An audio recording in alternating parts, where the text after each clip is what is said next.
I should have known better than to trust a house that still smelled like my childhood nightmares.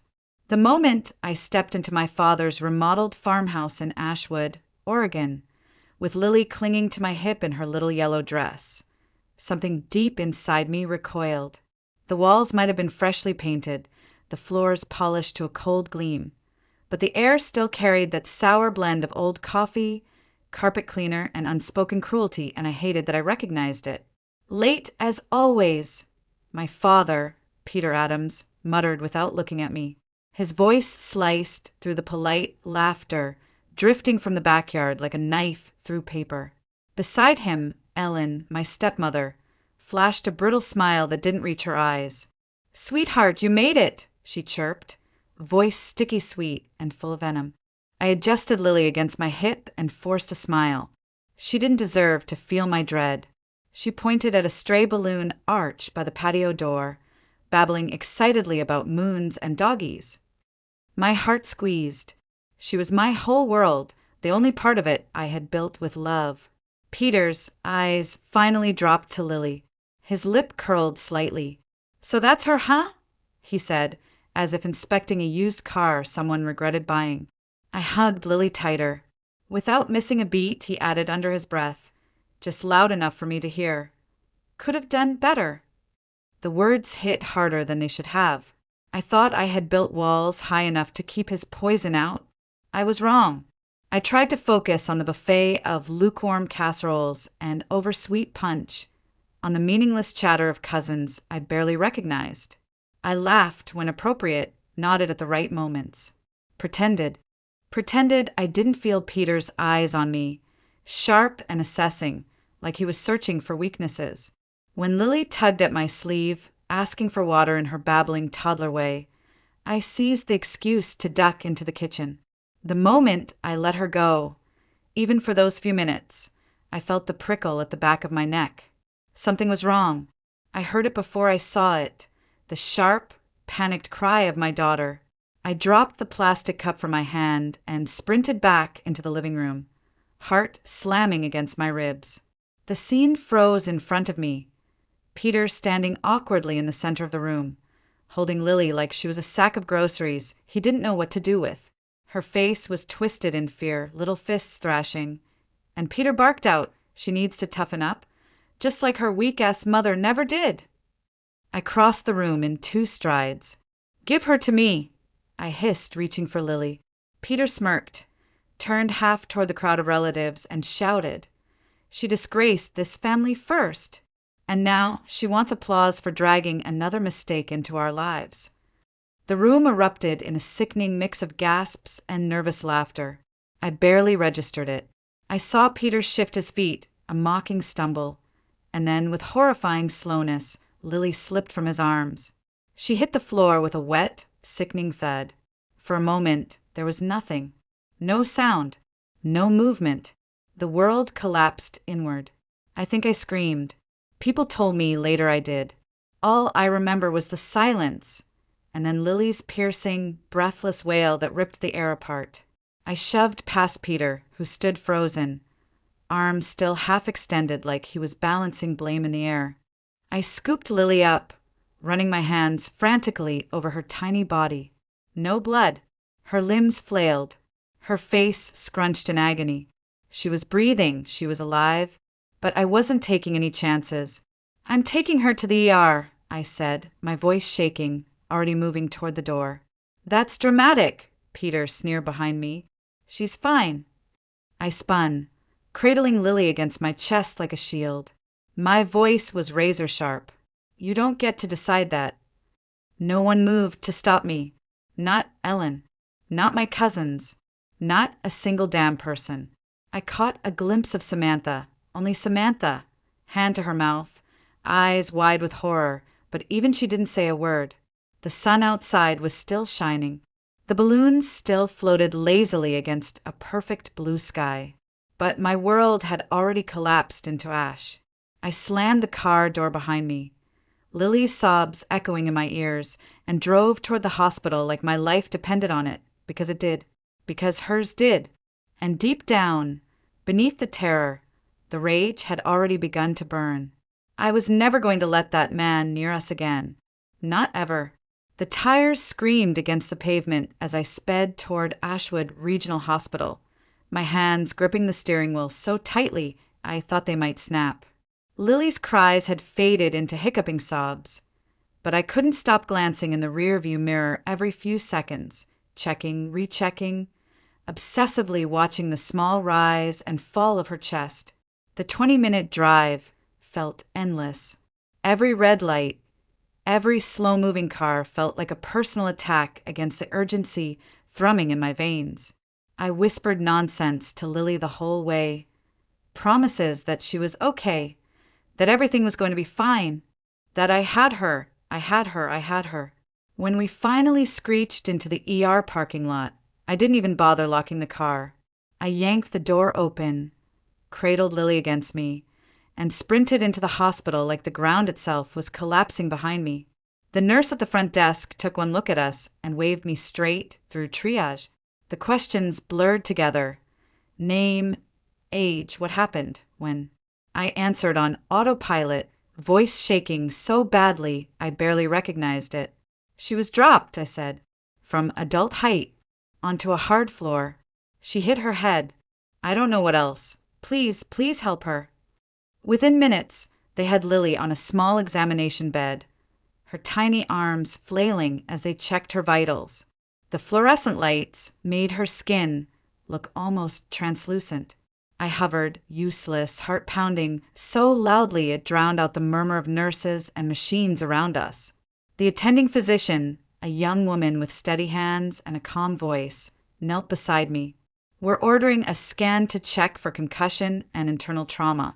She's responsive, which is good, but we need to be thorough. I nodded, unable to speak. While we waited, Lily curled against my chest, exhausted from the ordeal. Her sobs had softened into whimpers, but every time she shifted, every time she whimpered, I felt fresh waves of guilt and rage battering my ribs. I replayed the moment over and over in my head, like a nightmare on a loop. The way Peter had held her, the way he had looked at me, smirking, before she slipped from his hands, the way he hadn't even moved to catch her. There was no way in hell I was imagining it, no way to excuse it, and no way I was letting it slide. An hour later, the doctor returned with the results. She crouched beside me, her voice low but firm. She has a mild bump and some bruising, but no signs of skull fracture or serious internal injury. You're lucky you brought her in quickly. We'll need you to monitor her closely for signs of concussion over the next 48 hours. Vomiting, excessive sleepiness, loss of balance. But right now, she's stable. I squeezed my eyes shut for a moment, a sob of relief clawing up my throat. Stable. Alive. Still mine. The doctor hesitated, then said, quietly, given what you described, would you like to file a report? We're mandatory reporters. We can document everything, but the decision to involve law enforcement starts with you. I looked down at Lily, still clutching her stuffed lamb with tiny, bruised fingers. Her world was trussed, fragile, complete, and utterly dependent on me. My reflection stared back at me from the window behind the doctor, wild-eyed, disheveled, broken. I thought about the silence I grew up with, about the bruises explained away, the screams swallowed down. Not this time. Yes, I said, my voice hoarse but certain. I want to file a report. The doctor nodded solemnly. We'll get the paperwork started. I kissed Lily's hair, breathing in the baby shampoo scent, and whispered so only she could hear. They're never going to hurt you the way they hurt me. I swear it. Outside, the sun had dipped below the horizon, leaving only a dim, bruised purple sky. Inside me, the first flickers of something colder, sharper than fear had begun to take root. It wasn't just survival anymore. It was war. The next morning, I sat in my tiny living room, Lily asleep across my lap, her breathing soft and steady against my chest. The house was silent, but my heart wouldn't settle. Every creak of the floorboards made my skin prickle. Every knock of the branches against the window made me jump. When the doorbell finally rang, I almost didn't answer it, but I forced myself up, adjusting Lily carefully, and opened the door to find two police officers standing on my porch. Officer Reynolds was tall and broad-shouldered, with gray threading through his hair at the temples. His partner, Officer Novak, was younger, twitchier, fingers tapping a notepad even before he introduced himself. "Caroline Adams?" Reynolds asked. I nodded. "We're here to follow up on a report filed last night regarding an incident involving a minor," he said, his voice low but kind. "May we come in?" I stepped aside, heart hammering, suddenly aware of every detail of my messy living room. The scattered toys, the laundry I hadn't folded, the dishes in the sink, none of it mattered now. They settled into the worn armchairs, and I sat back down, Lily still in my arms. She stirred but didn't wake. "Whenever you're ready," Reynolds said gently. I took a breath and began. I told them everything. The party, Peter's words, the way he held Lily like she was something dirty, the smirk on his face, the stumble that wasn't a stumble, the way no one else moved to help, like fear had frozen the room in amber. As I spoke, the bitterness coated my tongue, but I didn't stop. Novak scribbled furiously, while Reynolds just listened, his eyes never leaving mine. When I finished, Reynolds leaned forward slightly. "This was at a family gathering," he clarified. "Yes, at my father's house." "Were there witnesses?" I laughed bitterly before I could stop myself. "Everyone was there, but I doubt anyone will say anything." They exchanged a glance. "We'll still need the names," Novak said, tapping his pen against his notepad. I hesitated. Giving them the names felt like another betrayal layered on top of a betrayal. But then I looked down at Lily, her small hand curled around my shirt. This wasn't about loyalty. It never had been. It was about her. I rattled off the list of attendees, watching Novak's pen fly across the paper. When they stood to leave, Reynolds paused at the door. "I know this isn't easy," he said, "especially when it's family." "It's not family anymore," I said quietly. Reynolds nodded once, as if sealing a silent pact, and then they were gone. The door clicked shut behind them, and for a long time I just stood there, staring at it. That evening my phone rang. Unknown number. I almost didn't pick up, but something made me press answer. "Caroline," a woman's voice said, hesitant, almost scared. "Yes." It's Samantha. From the party." I froze. My cousin. The only one whose eyes had widened in horror when Lily hit the floor. She faltered. "I just wanted to say, I saw what happened. I believe you." I gripped the phone so tightly it hurt. "Thank you," I whispered, the words cracking apart as they left my throat. "I don't know what I can do," she said, voice shaking. "But if you need someone to tell the truth, I will." Tears blurred my vision. For the first time since the nightmare began, I didn't feel completely alone. After we hung up, I sat back on the couch, Lily snuggled against me, and stared out the window at the darkening sky. The house was still quiet, but inside me something new was stirring. Not just rage, not just fear. Hope. A small, stubborn hope that maybe, just maybe, the truth would finally be louder than the silence. The first call came the next morning. I was feeding Lily oatmeal, her tiny hands reaching eagerly for the spoon, when the phone buzzed across the counter. I didn't recognize the number, but something deep in my chest tightened before I even picked it up. "Caroline," my mother's voice came through the line, thinner than I remembered, like it had been stretched too tight over old bones. "Mom," I said carefully, shifting Lily onto my hip. "Are you all right?" she asked, and for a moment, just a moment, it sounded like she meant it. "Lily's okay," I said. "Bruised, but okay." There was a pause long enough for me to hear the faint whir of her kitchen fan through the phone. Then she said in a voice too soft to be casual, "I heard you called the police." I closed my eyes. I did. Another pause, longer this time, a silence so heavy it pressed against my ribs. "Caroline," she finally whispered, Are you sure that's necessary? The oatmeal curdled in my stomach. Yes, I said, my voice sharper than I intended. I'm sure. He didn't mean to drop her, she said quickly, like she could still pull the words back into her mouth if she said them fast enough. He's stubborn, loud, but he wouldn't hurt his own grandchild. I felt something cold uncoil in my spine. He hurt me, I said, for years, and you watched.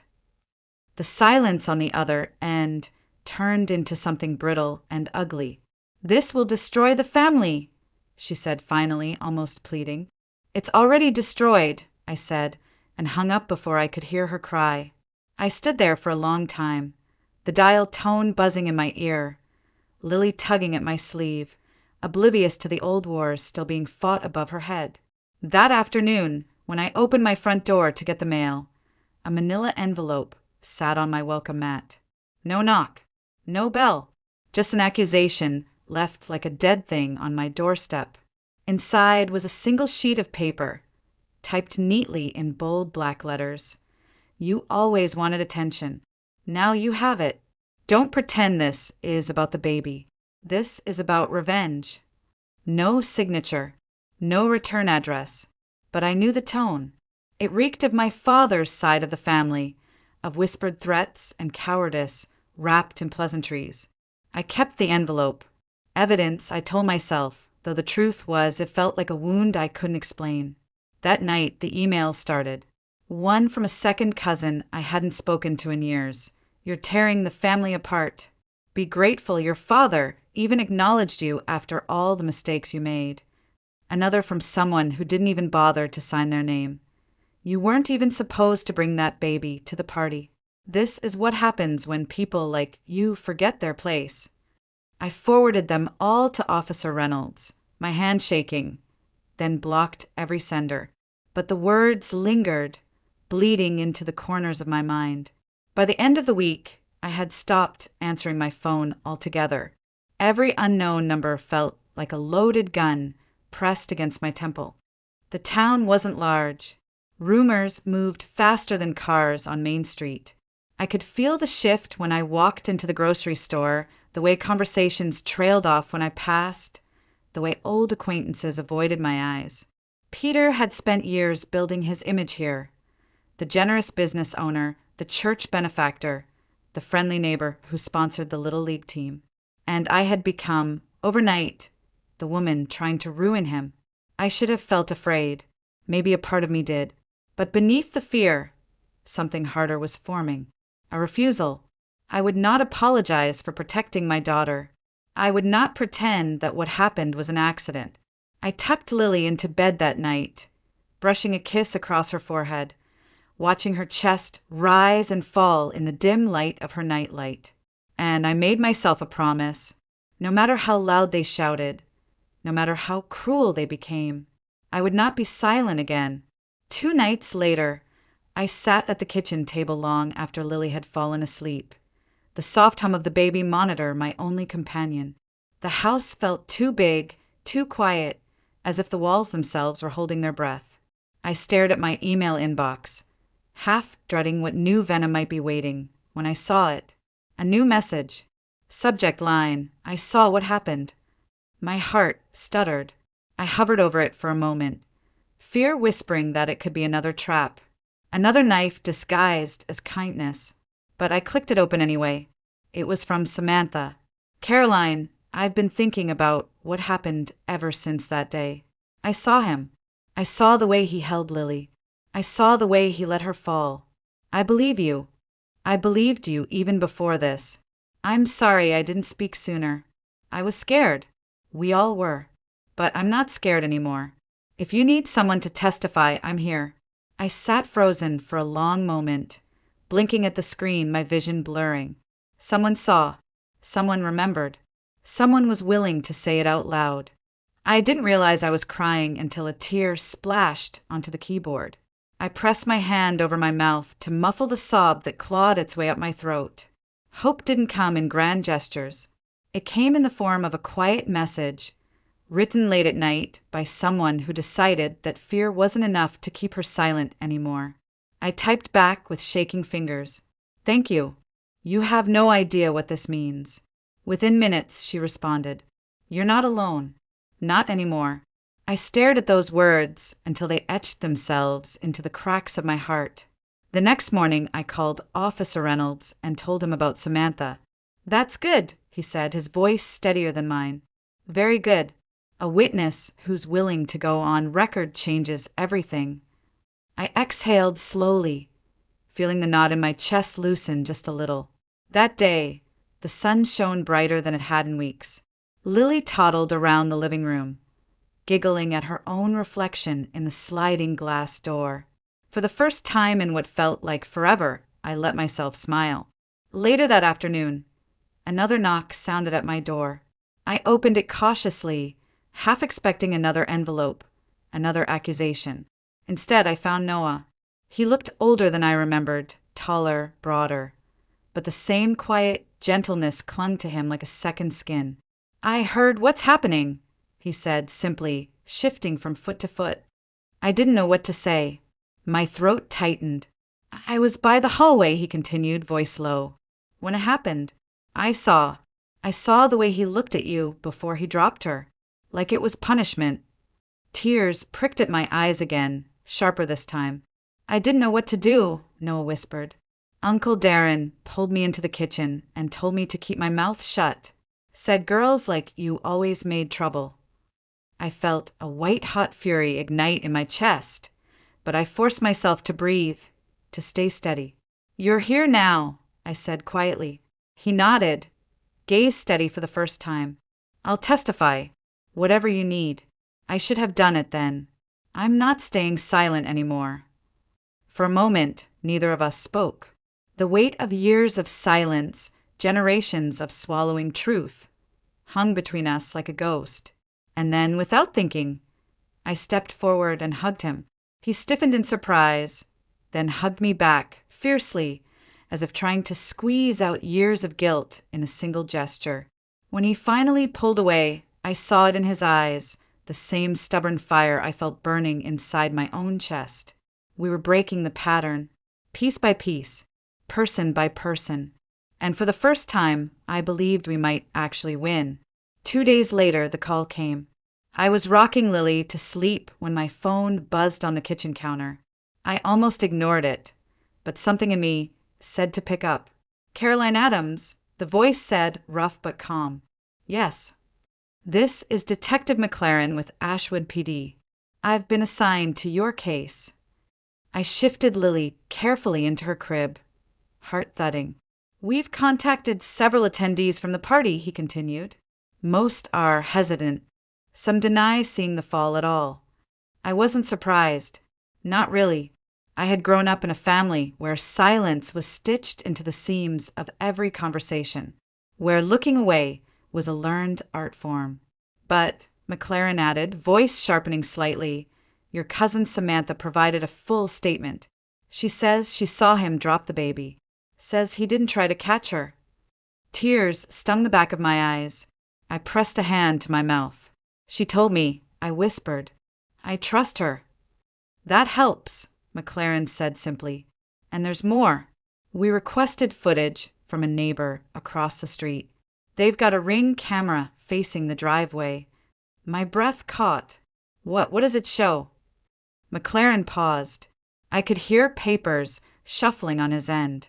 It doesn't capture the fall itself. The camera's angle didn't reach that far inside. But it caught what happened right after. He cleared his throat. It shows your father walking out of the house and smiling. The room tilted around me, smiling. Not immediately, McLaren clarified. He checks over his shoulder, sees that no one's watching, and then he smiles. For a second, before anyone else even moves. I gripped the edge of the counter, the cold laminate biting into my palms. We're moving forward, McLaren said. Charges will be filed. The world blurred around the edges. Relief, rage, sorrow, all twisting together so tightly I couldn't separate them. Thank you, I managed to say, my voice cracking. No need to thank me yet, he said gruffly. But you're doing the right thing. After the call ended, I sat on the floor beside Lily's crib, listening to the soft hum of her breathing. I thought about the last time Peter had ever held me. Christmas Eve. I must have been 9. I had gotten a B on a spelling test and cried about it. I remembered him grabbing my wrist, so hard it bruised, his face inches from mine, as he hissed, "I don't raise weak stock." That night, he didn't look at me once during dinner. By 16, we barely spoke at all unless he was yelling. When I chose social work instead of business school, he told me I was a waste, that I'd be cleaning up after other people's failures for the rest of my life, that I would come crawling back, that no man would ever want a woman like me, that if I ever had a child out of wedlock, he'd disown me. I guess he was just keeping his promise. 2 nights after McLaren's call, my doorbell rang. I hesitated, then peeked through the window. It was Ellen. She stood stiffly on the porch, clutching a store-bought pie like a shield. I didn't want to let her in, but some foolish part of me, some part that still craved closure, opened the door anyway. 5 minutes, I said. She nodded quickly, stepping inside like she was afraid to disturb the air itself. I told him it wasn't okay, she said immediately, perching on the edge of the couch. I told Peter he needed to apologize. I raised an eyebrow. And did he? She looked down at her hands. He doesn't do apologies. I laughed, a harsh, humorless sound that scraped my throat raw. No, I said. He writes anonymous letters and lets babies hit the floor. Her face flushed, but she didn't argue. Instead, she whispered, I understand why you're doing this. I don't blame you, but be ready, Caroline. He's not going down quietly. I stood there for a moment, looking at this woman who had married into our rot and chosen to marinate in it rather than break free. I know, I said, and I'm ready. She left the pie untouched on the coffee table, like an offering that meant nothing. When the door closed behind her, I felt the weight of it all settle onto my shoulders. The court battle was coming. The storm was almost here, and for the first time in my life, I wasn't afraid of it. The next morning it began. First, an email. No greeting. No signature. Just 2 lines, typed in black font that seemed to scream across the screen. You're a liar. You're destroying a good man over one mistake. I stared at it, heart pounding, ball rising in my throat. I forwarded it to Detective McLaren without a second thought. I blocked the sender, but it lingered in the air under my skin, in the small, shivering spaces between my bones. That afternoon, a second letter arrived in the mailbox. No stamp, no return address. Inside, a single sentence, typed in blocky font, the paper creased and stained like it had been crushed in an angry fist. You were never supposed to be part of this family. No signature, no courage, just the familiar cowardice of people who had perfected cruelty into an art form. I filed that one too, and still it kept coming. Phone calls from numbers I didn't recognize. I let them all go to voicemail. Some left messages, whispered accusations, gaslighting so thick it oozed through the phone. You're imagining things. You always were dramatic. You're trying to ruin a man's life because you can't control your own. I stopped checking my voicemail altogether. At the grocery store, I caught the looks, quick glances over shoulders, murmured gossip that stopped when I passed. A woman who used to sit beside my mother at church turned her cart sharply to avoid me in the produce aisle. Outside the post office, 2 men in Rotary Club jackets laughed just a little too loudly when I walked by. The town wasn't just whispering anymore. It was choosing sides, and most of them weren't choosing me. One evening, after I put Lily down for the night, I sat at the kitchen table, the house heavy with silence. Samantha texted me. Got a call from Aunt Joanna. She told me to do the right thing and stay silent. Said this isn't what family does to each other. I stared at the screen, the rage bubbling under my ribs. Family, I typed back, isn't supposed to let babies fall on purpose. Family isn't supposed to cover it up. Samantha replied immediately. I'm still with you, no matter what they say. I swallowed down the tears and typed back, simply, Thank you. Later that night, as I was locking the front door, another knock startled me. I froze, adrenaline surging, heart racing. Slowly, I peeked through the peephole. A pie. Sitting on the porch. No note this time. No Person in Sicht. I didn't touch it. I left it there until morning, when I dumped it straight into the trash bin, the ceramic plate smashing at the bottom like the brittle bones of the past I was trying to break away from. The next day, Noah called. She's mad, he said. Joanna, Darren, everyone, they're saying you're ungrateful, that you're bringing shame to the family. I almost laughed. The family that hadn't defended a child from falling out of a monster's arms was worried about shame? They're scared, Noah said after a moment. His voice was steady, stronger than before. They should be, I said quietly. We stayed on the phone for a while after that, not saying much, but not hanging up either. Outside, the wind howled against the windows. Inside, Lily stirred in her sleep, her small hand clutching her stuffed lamb. I sat by her crib, watching her chest rise and fall, and made another silent promise. Let them send their letters. Let them whisper in church pews and grocery store aisles. Let them pretend they were protecting something noble when all they were doing was preserving rot. I wasn't backing down. Not this time. Not ever. The memories came at night. I would lie in bed, staring at the cracked ceiling, Lily's soft breathing drifting from the baby monitor, and the past would unfurl itself like a poisonous vine, creeping under my skin, wrapping around my throat. I remembered the first time my father hit me. I was 8. I had dropped a glass of milk at dinner, the puddle spreading across the tablecloth like an accusation. Peter's face had gone red, his voice low and deadly as he grabbed my wrist and yanked me out of the chair. "Weakness is a disease," he had hissed, squeezing so tightly I thought the bones would snap. Later, my mother had pressed an ice pack against my wrist without a word. No comfort, no outrage, just silent acceptance. It had been like that my whole life. Pain swept under the rug. Fear locked behind smiling doors. On my 9th birthday, I cried when my cake collapsed because I had insisted on carrying it myself. Peter had laughed, not the warm, indulgent laugh of a father amused by his child's mistake, but a sharp, slicing sound that made my cheeks burn with shame. "Get used to disappointment," he had said, ruffling my hair like an afterthought.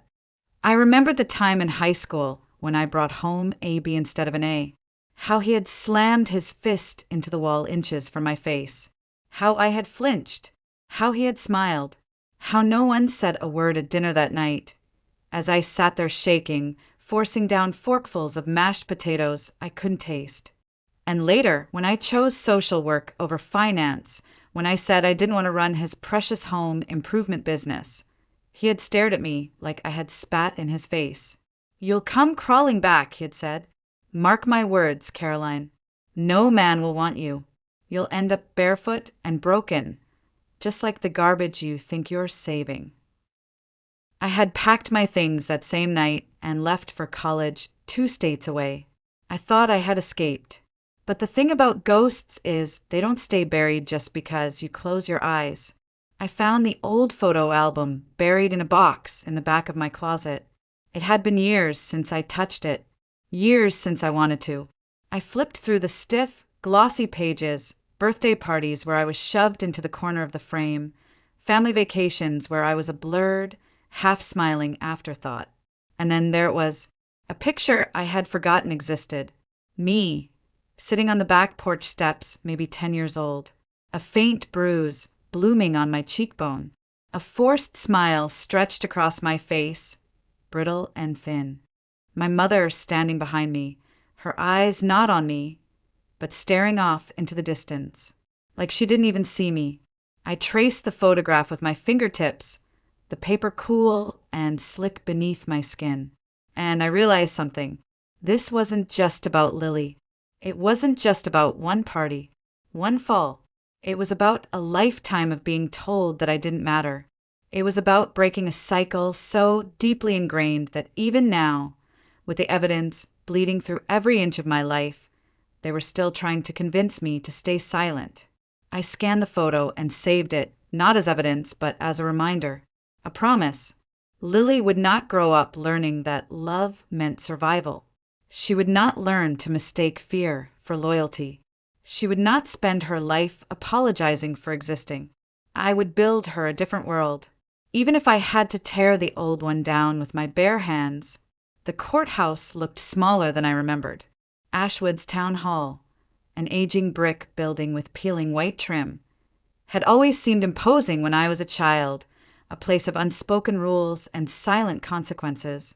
Now, as I pushed Lily's stroller up the cracked sidewalk, the weight of everything we were about to face pressed against my ribs like an invisible hand. Celia Ward, my attorney, met me at the front steps. Sharp in her navy blazer, calm as ever, she placed a reassuring hand on my shoulder. "We don't have to win everything today," she said quietly. "We just have to show them there's something worth fighting for." I nodded, not trusting my voice. Inside, the courtroom was nearly empty. A few townspeople scattered across the pews in the back, faces I recognized but couldn't name. 2 reporters perched near the door, pens ready. At the front, Peter Adams sat with his lawyer.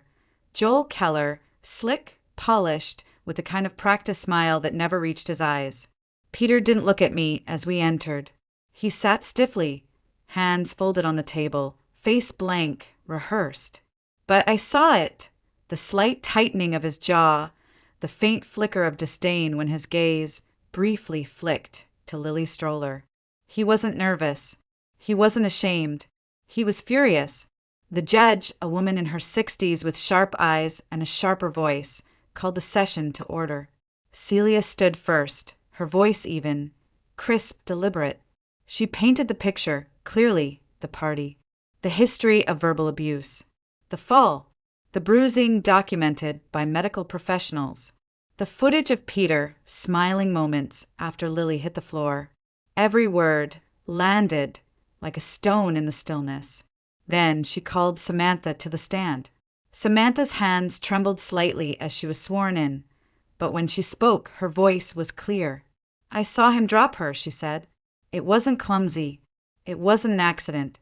He shifted his grip and he let go." Joel Keller objected, of course, called it hearsay emotional exaggeration. But the judge overruled him with a curt nod. When it was Noah's turn, he stood straighter than I had ever seen him. "I was standing by the archway," he said. "I saw the way he looked at Caroline, like he wanted to hurt her. Dropping Lily wasn't an accident. It was a message." Joel Keller's strategy shifted quickly after that. He attacked me instead, painted me as unstable, vindictive, a single mother overwhelmed by stress, desperate for attention. He brought up Mark, Lily's father who had walked away before she was born, as if my relationship failures somehow proved I was unreliable. He questioned my finances, my career choices, even the fact that I had left home at 19. He painted me as a woman looking for someone to blame for her broken life. But Celia was ready.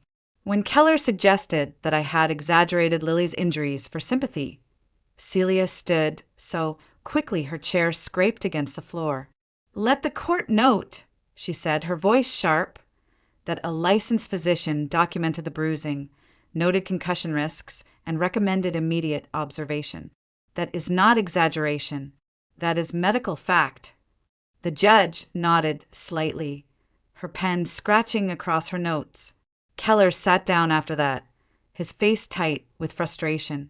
When closing arguments finished, the judge leaned forward, her hand steepled. "I will review the evidence and issue a ruling within 3 days." Her voice was final, unyielding. Outside, the air was crisp and biting. I wrapped Lily tighter in her blanket and walked slowly down the courthouse steps.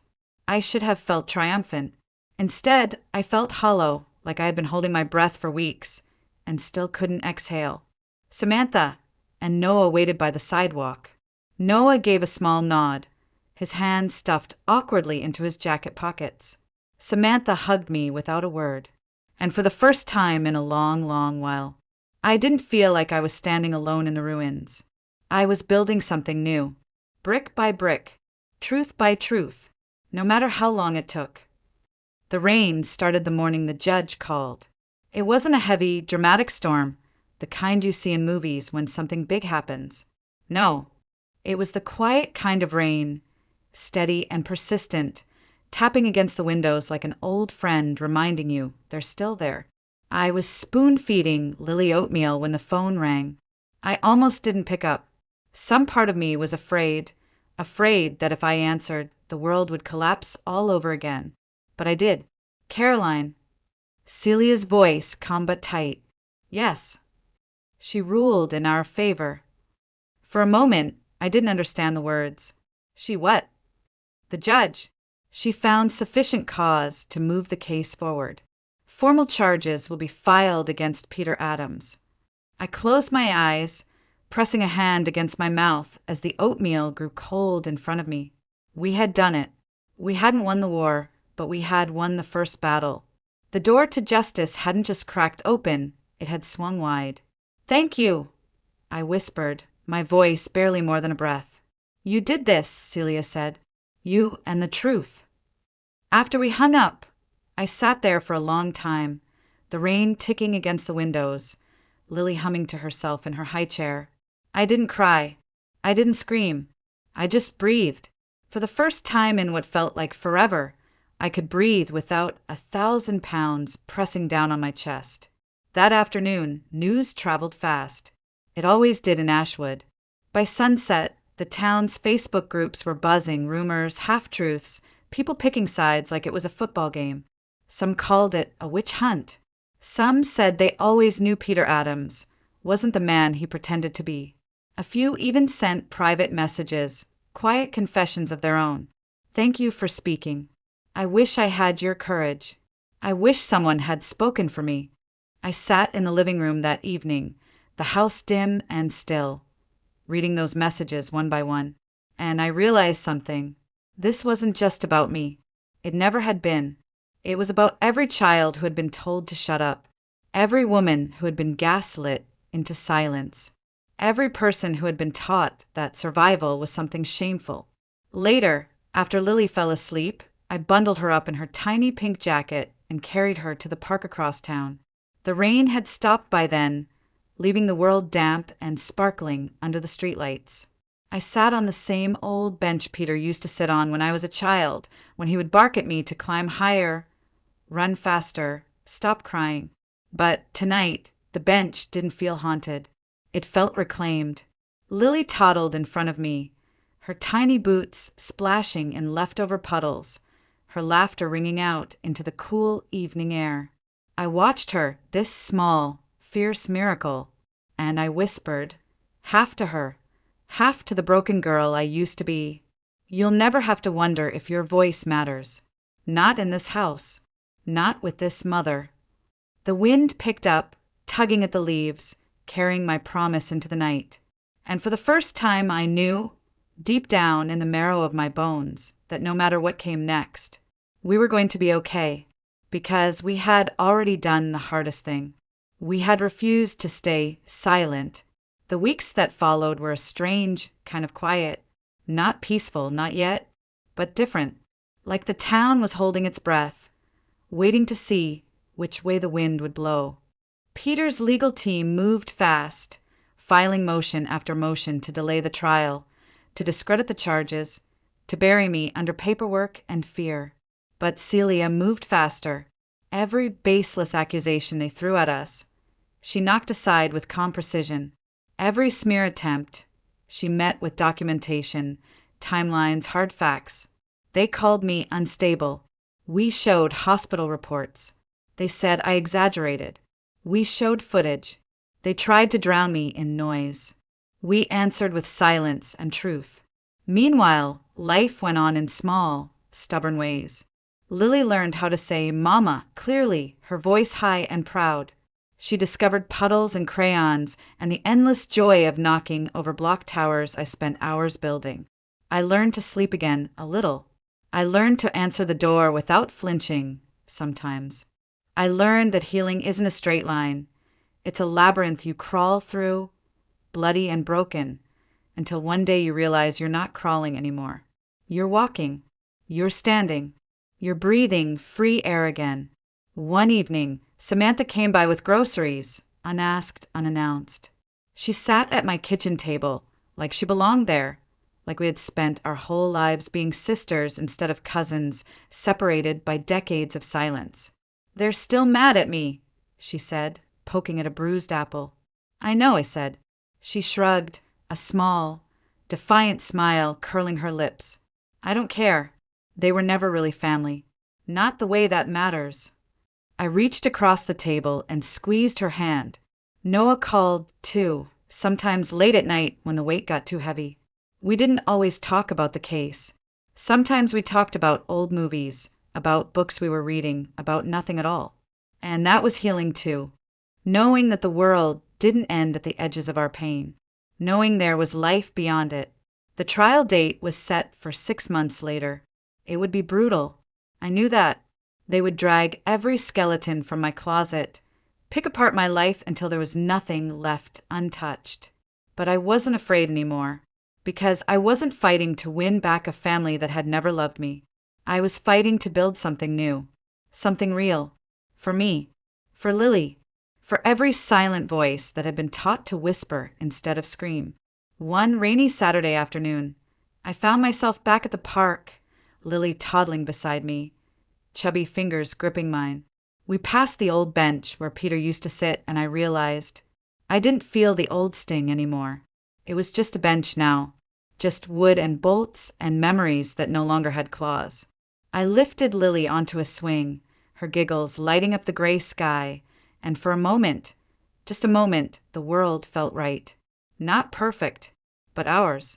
I sat back, letting her swing higher, her laughter carrying across the empty playground. And I thought, this is what victory looks like.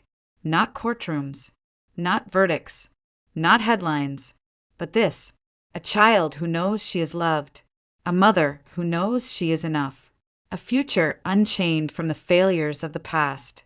We didn't win everything yet. We might lose battles ahead, but we had already won the war that mattered most. We chose to live out loud. We chose to stay free. We chose each other. And no one, no whisper, no letter, no legacy of silence could ever take that away.